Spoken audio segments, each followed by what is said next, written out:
What's up? Exciting today. We are here in the Salas Media photo studio here in Spring, Texas. Nanlite was really awesome. They sponsored your boy here and sent me a couple of really cool items. So we're gonna unbox these, see what we got, and try and see if we can use them in a photo shoot a little later on today. So let's go. The old trusty pocket knife here. Here we have the Nanlite Pavotube 2. Love the carrying case. I think there's 2 lights in here. Maybe that's what the 2 stands for. What? That's awesome. I've been wanting these forever. So we got one here, mounting clamps, 1/4 threads on the bottom, a couple of charging cables, hanging wires as well. So that's that. I'm gonna move this right on over here. Much nicer than my UPS guy. All right. It's at 100%. Whoa. And because of the size of the light, like look how soft that looks. Very cool.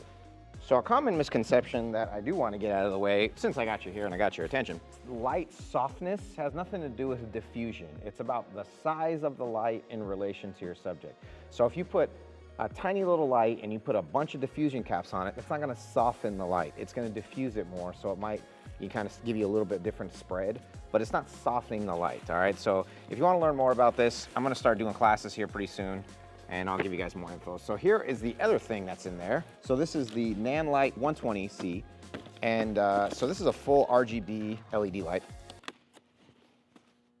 That was supposed to be way more climactic. There we go. Comes in a really cool, nice locking box. Oh, that scene on Pulp Fiction. But look at that. That's tiny, and it's really light. Got a nice little mounting bracket. Last thing, little rapid softbox here that also came with it. Now the first thing I'm noticing is that this is actually laying really flat. Like when you have a softbox that lays flat and you can flat, all the carrying cases are like real nice. Yeah, so this is kind of what I thought. This is like a travel size. Oh my goodness. Here's what I like about these. Pretty much every softbox that you get, or at least the majority of the ones on the market, is basically rounded onto the back end. So when you are laying it flat, you have this sort of like circle. I can show you exactly what I mean. Hold on, I'll be right back. I'm not digging at Glowbox. This one is like the traditional style. So you have this thing on the back, and when you put this in most light stand bags, it just sticks out. Round circle thing here.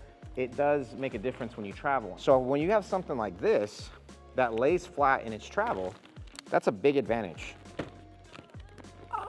Yeah, now I'm just a kid in a candy store. So this dish comes off, that really small, compact setup. I actually want to use this for photo shoots because I like the size of this for travel. Really impressed with everything, and as you can see, the lighting right now kind of sucks. Let's see what we can set up real quick. Here we go. Boom. So as you can see, lighting makes a massive difference.